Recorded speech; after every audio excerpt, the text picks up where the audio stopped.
Hola, ¿cómo están, chicos? Espero se encuentren muy bien. Les habla José Luis Núñez, el director del Grupo de Rescate Metropolitano de Caracas. Quería en esta ocasión estar trabajando con ustedes este primer módulo de formación de nuestro curso de auxiliares en operaciones de protección civil, que vamos a estar iniciando desde este momento hasta su culminación en este proceso. Hemos planteado hablar un poco en este módulo lo que es la historia de la protección civil, toda vez que formamos parte del Sistema Nacional de Protección Civil y Administración de Desastres, de acuerdo al artículo 332 de la Constitución y, por supuesto,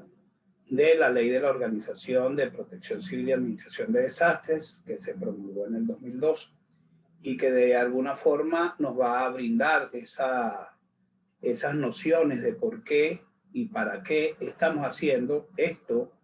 que nosotros denominamos la actuación voluntaria, en este caso desde la visión del Grupo de Rescate Metropolitano de Caracas. Por ello vamos a pasearnos por algunos tópicos que tienen que ver con esta historia de la protección civil. Si bien es cierto, vamos a estar interactuando de manera física y, si se quiere, de manera virtual a través del chat del KOPC. También vamos a poder ver que tenga alguna duda, alguna consulta, lo puede hacer o a través del chat o al privado de cualquiera de los que estamos sirviendo como sus coordinadores y facilitadores en este proceso. Hemos considerado muy importante este tema, toda vez que nos permite precisamente ir trabajando algunos aspectos que definirán nuestra actuación y nuestro compromiso como voluntarios para esta actividad. Es importante mencionar que la dinámica, de acuerdo a el cronograma que les pasó Aurelio, la dinámica va a ser que vamos a poder compartir con ustedes estos videos, material para que lo revisen, y obviamente de cada módulo que veamos vamos a tener una evaluación que también se va a hacer vía virtual, en el caso de los que son módulos teóricos netamente, y sobre esa base entonces vamos a ir acumulando nuestros conocimientos, nuestras calificaciones, de tal manera de cumpliendo los requisitos que establece este curso de auxiliares en operación de protección civil, que se desarrolla en este caso en nuestro centro de entrenamiento, el Grupo de Rescate Metropolitano de Caracas. Vamos a entonces, en este tiempo que nos brinda la tecnología, a estar hablando sobre estos tópicos y particularmente sobre este primer tema que tiene que ver con la historia de la protección civil. Para muchos debemos estar conversando sobre lo que es la protección civil. Quienes forman parte del sistema saben que desde el punto de vista de la atención de situaciones que de alguna manera afectan a la población, hay dos esquemas de trabajo en este proceso. Uno tiene que ver con la defensa civil, que está relacionada y muy cercana a lo que es el personal civil que se activa para la organización en caso de conflictos bélicos. Y en este caso vamos a hablar de la protección civil, que viene y lo vamos a ver en el desarrollo del tema, viene a configurarse como es la organización de la población, ya no solamente para actuar ante situaciones bélicas o conflictos armados, sino que la protección civil viene a permitir lo que es la preparación de la población para enfrentar eventos adversos que de alguna manera pueden afectar a las comunidades en general. Entonces, de acuerdo al protocolo de Ginebra, en 1949, se estableció que la protección a las víctimas de los conflictos armados internacionales estaban de alguna manera relacionados con el trabajo de la Cruz Roja. Recuerden que la Cruz Roja nace a finales de los 1800, en donde se plantea todo lo relacionado con la atención de víctimas de esos conflictos. Y de hecho lo vamos a hablar un poquito más adelante, y que en esos conflictos, obviamente, como era una guerra sin cuartel, se producían situaciones donde las personas no eran atendidas por las partes que producían los daños, sino que en este caso se habilitó específicamente a grupos para poder atender a esos heridos, incluso lo que era la atención de cadáveres en esos conflictos armados. Entonces, aquí ese es como uno de los primeros puntos importantes de lo que era la defensa civil, que recuerden que cambió con la Constitución del 99 el concepto de defensa civil y se pasó a protección civil como un sistema que integra a las distintas fuerzas y los distintos actores del país en un solo sistema para la atención de emergencias y desastres, ¿no? Si bien es cierto que en el caso de la emergencia, y lo vamos a ver cuando vamos al módulo de legislación, está definido específicamente para los bomberos, y los desastres para el sistema de administración de protección civil, no es menos cierto que la realidad nos ha impuesto que últimamente estamos atendiendo emergencias y quizás desastres cuando eso se puedan presentar. Entonces, ¿qué vamos a entender nosotros como la protección civil?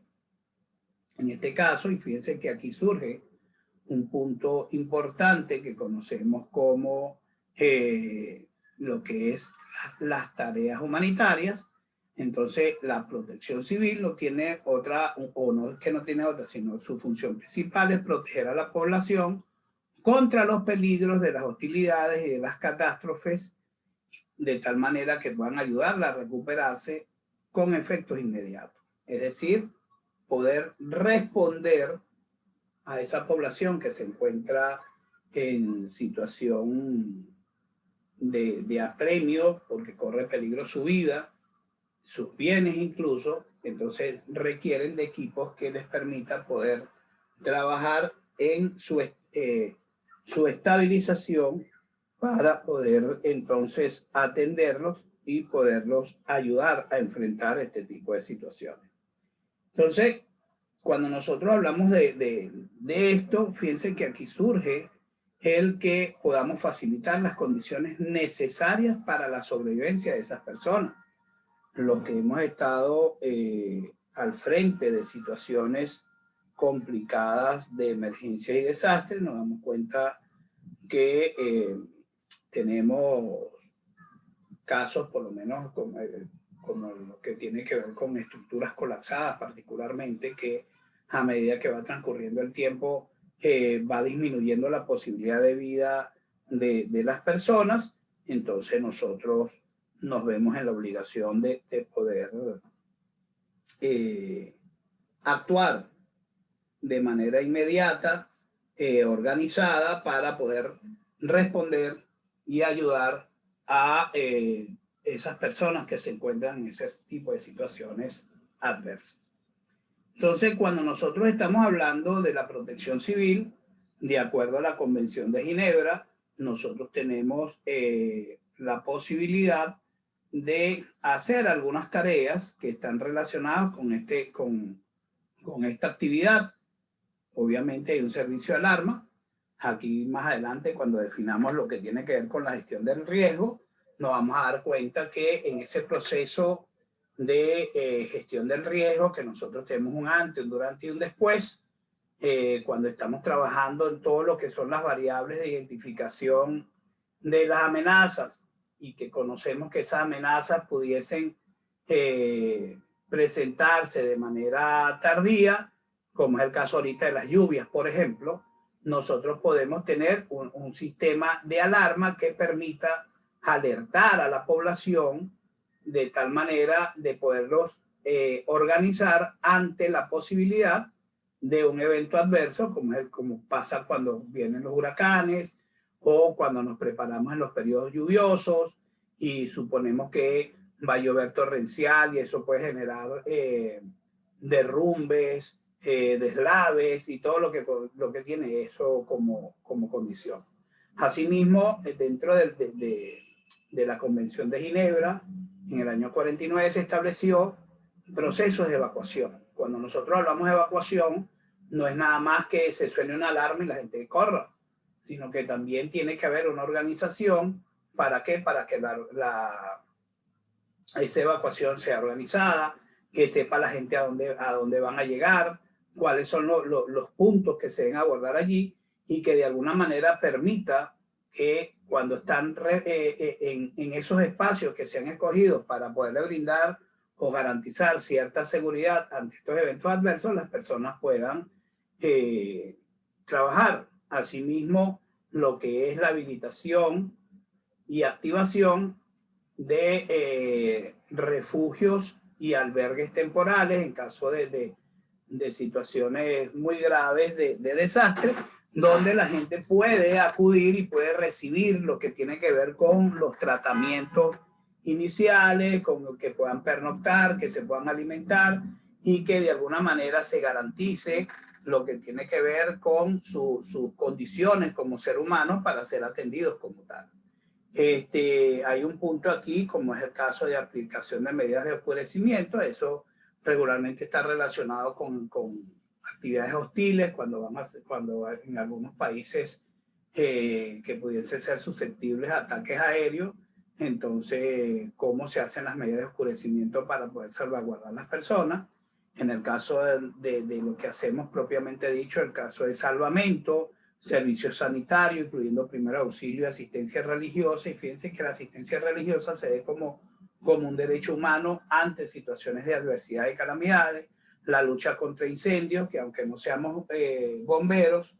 pero en situaciones de catástrofe nosotros observamos que hay la posibilidad de que se produzcan este tipo de eventos, entonces tenemos que estar preparados para ello. Detección y señalamiento de zonas peligrosas, descontaminación y medidas similares de protección, provisión de alojamiento y abastecimiento con urgencia, son de las tareas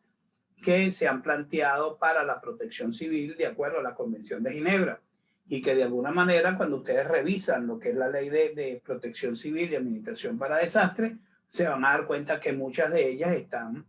contenidas en ese instrumento. Ayuda en caso de urgencia para restablecimiento y mantenimiento del orden en zonas de damnificados, medidas de urgencia para restablecimiento de servicios públicos que son indispensables después de una situación de catástrofe, incluso organizar servicios funerarios de urgencia, manejando, por supuesto, protocolos que tienen que ver con entierros colectivos o zonas que se deben habilitar para este tipo de situaciones, donde también hay unos manuales y unos protocolos que permiten no solamente enterrar a las personas en fosas comunes, sino también poderlos, con posterioridad al desastre, poderlos identificar, ubicar, darle información a las familias. O sea, y todo esto tiene que ver con una organización que nosotros debemos participar y que obviamente forman parte de la responsabilidad del sistema de protección civil, y dado que nosotros formamos parte de ese sistema, debemos cumplir con estos preceptos que están establecidos en esta Convención de Ginebra. Asistencia para la preservación de bienes esenciales para la supervivencia, actividades complementarias necesarias para el desempeño de cualquiera de las tareas mencionadas, incluyendo otras cosas como la planificación y la organización. Entonces, fíjense que es amplísimo todo este tema que está planteado dentro de lo que es la protección civil como tal, y que es parte de lo que nosotros seguimos en nuestra organización Grupo de Rescate Metropolitano de Caracas, cuando tenemos la responsabilidad no solamente de captar personal, sino que brindarles la formación y la información necesaria que permita que podamos cumplir con estos esquemas que en primer lugar están establecidos en la Convención de Ginebra y que obviamente se recogen en el instrumento legal para nuestro país, que es la Ley de la Organización de Protección Civil y Administración para Desastres. Entonces, cuando nosotros estamos hablando de la protección civil, también se entiende que es un organismo de protección civil, los establecimientos y otras unidades creadas o autorizados por la autoridad competente, por una parte, en conflicto para realizar cualquiera de las tareas mencionadas en el apartado A y destinados y dedicados exclusivamente para el desempeño de las tareas. Entonces quiere decir que el ente regulador de alguna manera autoriza como autoridad competente a organizaciones a poder hacer actividades de protección civil, y por eso es que ustedes se van a dar cuenta cuando hablemos de la ley de protección civil,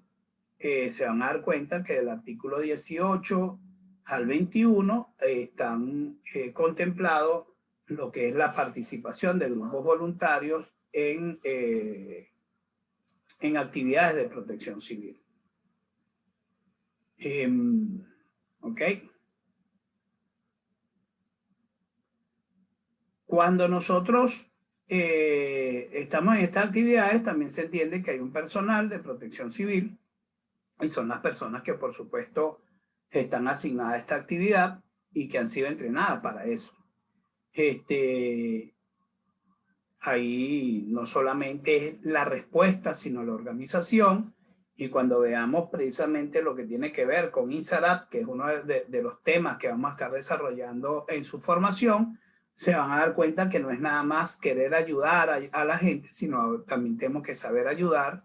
bajo el concepto de la respuesta, pero también de la organización. Entonces tenemos ya no solamente formación, organización, planificación, ahora tenemos también que hablar de la logística. Y en la logística entonces tenemos que incluir lo que tiene que ver con el material que está destinado al desarrollo de las actividades de protección civil y que de alguna manera permitan la salvaguarda de la vida de las personas, sus bienes y del entorno, ¿no? Del entorno quiero hablar porque cuando nosotros hablamos de desastre, que es el leitmotiv que nosotros tenemos para poder trabajar, cuando hablamos de desastre, hablamos no solamente de desastres sociales, humanitarios, sino también que pueden haber desastres ecológicos, donde de acuerdo a nuestras capacidades y nuestra formación, pudiésemos también servir como punto de apoyo para poder desarrollar actividades que coadyuven a poder también proteger el ambiente. Una de esas actividades que vemos con más frecuencia es cuando hacemos la línea de no solamente de prevención de incendios forestales, sino cuando también participamos de manera directa en lo que es el control de incendios de vegetación. Entonces, dentro de ese marco, nosotros tenemos obviamente un esquema de trabajo como grupo voluntario de la protección civil. Hay algunos aspectos que es importante que destaquemos porque de alguna manera vamos a estarlo viendo a lo largo de nuestra formación como voluntarios de protección civil. Si bien es cierto que cada organización tiene un logo que lo identifica y unos colores que le son propios, es importante que nosotros entendamos que el emblema de protección civil tiene una connotación internacional y en el artículo 66 del protocolo que estamos conversando de Ginebra, se establecen unos colores que le son propios a ellos. Y es una de las posturas que nosotros tenemos como organización, que incluso se ha hablado en la federación, donde el Sistema Nacional de Protección Civil debe estar distinguido, identificado con un solo color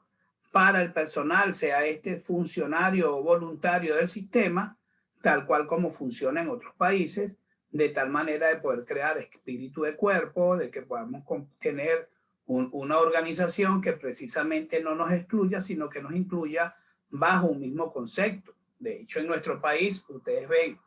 que la Fuerza Armada tiene a los que son parte de la Fuerza Armada, todos tienen un color que le es distintivo a esa organización. Por ello, cuando también se planteó en la Policía Nacional, mira, que los policías tenían, todos los policías, por lo menos municipales, se visten iguales.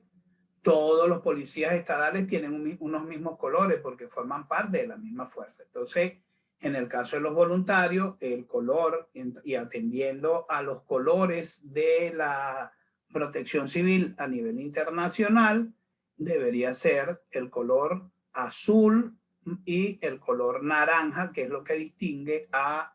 los colores de la protección civil, y vamos a ver ahora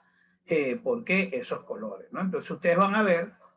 que a nivel mundial los colores que identifican la actividad y los principios de alguna manera de protección civil van a estar relacionados con esto, el color azul y el color naranja. Al inicio también se había incluido el color amarillo, y eso tenía una connotación incluso desde el punto de vista de la percepción de las personas. Se habla entonces que el triángulo de color azul simboliza la prevención, ya que el azul es un color que proporciona tranquilidad y protección. Al mismo tiempo, el triángulo en todas las religiones representa el ser supremo o energía protectora. Entonces, fíjense cómo se conciben no solamente el color, sino la forma como parte importante de esto que nos identifica a nosotros dentro del contexto de la protección civil. Cada lado del triángulo representa la fuerza que interviene o atiende una emergencia, es decir, el gobierno, los grupos voluntarios y la población en general. Entonces, en este triángulo que nosotros vemos acá, nos vemos nosotros incluso representados porque formamos parte de ese voluntariado de la protección civil. Entonces, además del color azul, tenemos el color anaranjado, que representa la aceleración del metabolismo y mantiene en alerta a la persona, además de proporcionar a quien porta visibilidad, porque uno de los puntos importantes es visible a distancia, impidiendo accidentes por falta de la misma. Este color representa el durante. Recuerden que hablábamos del antes, el durante y el después. Se había hablado también del color amarillo que fue desechado, pero que tenía una connotación de la acción posterior al evento y que de alguna manera estaba relacionado con la respuesta. Entonces, por eso es que ustedes van a ver que el logo de la Protección Civil Nacional, tal como lo vemos acá, está constituido básicamente por estos colores, por el color naranja y el color azul, que representa lo que ya habíamos hablado anteriormente. Vamos a hacer un alto acá en esta primera parte de conversación y